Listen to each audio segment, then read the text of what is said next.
Ok, nous sommes à la fin de notre cuisson. Voici notre plat de sauté de pommes à la viande.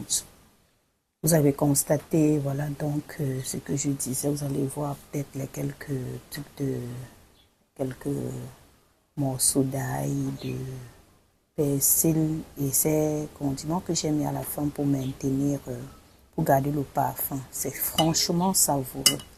Vous allez voir, je vous ai également parlé de laisser la sauce. Nous sommes en saison sèche, particulièrement au Cameroun actuellement. Et il faut manger, il faut prendre assez de liquide. Et comme généralement, on ne prend pas assez de liquide, il faut faire des assiettes un peu plus, avec beaucoup de sauce pour permettre la réhydratation, la digestion, le bon fonctionnement de l'organisme. Donc c'est pour cela que j'ai laissé un peu plus de sauce. Je pouvais laisser sécher, mais moi j'ai préféré laisser ça comme ça. C'était en saison de pluie par exemple, je pouvais laisser l'assiette sécher pour pouvoir avoir une sauce plus lourde. Mais moi je préfère ça comme ça. Donc voilà donc notre assiette.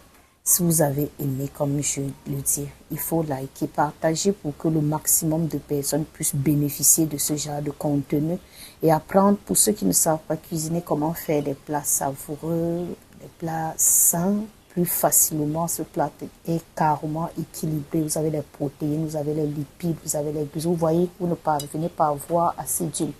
Pour les Camerounais et les Africains que nous sommes, vous avez constaté qu'il n'y a pas d'huile. Je ne mets pas assez d'huile parce que ce qui nous tue en tant qu'Africains et particulièrement les Camerounais de l'Ouest avec l'huile, c'est on finit de cuisiner et on finit par tout gâter comme on dit chez nous avec assez d'huile. Parce que si j'avais mis plus d'huile, cette assiette ne serait pas vraiment équilibrée parce que ça devait être bourré de gras et qui nous prédispose déjà à ces maladies cardiovasculaires à cause de l'obésité et tout ce que cela comporte. Vous savez, c'est pour ça que j'ai utilisé moins d'huile.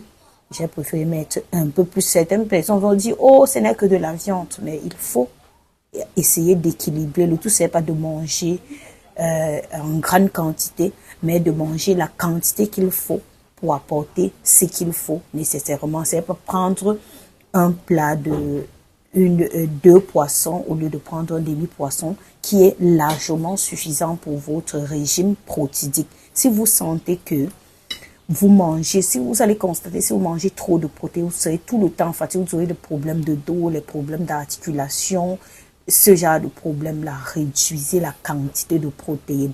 Je parle à ce qu'on appelle chez nous les riches. Même comme nous savons que la richesse ne s'arrête pas au niveau de l'argent, de ce qu'on mange, c'est aussi dans la tête. Il faut réduire la quantité de protéines que vous prenez. Réduisez la quantité de poissons. Les gens qui commandent un poisson chaque jour, là, ou 2 fois ou 3 fois par semaine, la réduisez. Vous avez maximum besoin, vous les adultes, là, à 150 grammes de viande, de protéines par jour, y compris lait, œufs, viande, poisson. Ça veut dire réduisez pour maintenir votre santé et vivre un peu plus longtemps. Merci donc de m'avoir suivi et à très vite pour une nouvelle vidéo.